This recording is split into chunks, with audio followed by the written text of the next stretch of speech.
Before we jump into some of the things people need to be thinking about, tell us a little bit about you. How did you get into this? And what are some of the things that you do today to help people?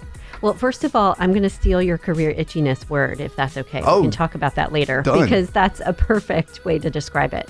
So I've been doing this for 18 years. I absolutely love it. I feel like it's my purpose in life and it's my passion.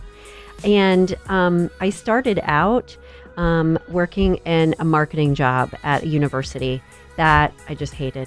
And there was a point, honestly, where closer to the end, right before I left that position, I was crying in the bathroom. I mean, almost every day. It was one of those things where it was too stressful. It wasn't a fit. It wasn't the right work environment.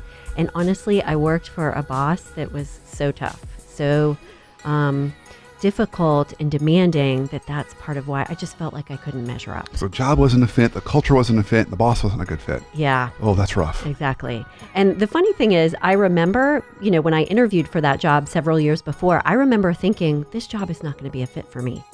I knew that the person I was going to work for was going to be tough.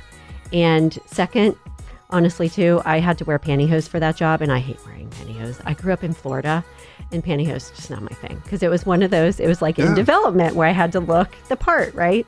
So I knew it wasn't going to be the right thing, but what did I say when they offered it? I said yes. I needed to pay my bills and my graduate school loans. So I have a feeling a lot of people listening to this story are nodding their head like, she's telling my story. Yeah. Like, she is telling my story. Exactly. Like, sometimes we know better. Sometimes we don't. Sometimes it's a gut instinct or whatever it is. But for whatever reason, understandably, we just take it. And then years later, we'll look back and say, well, wait, what happened?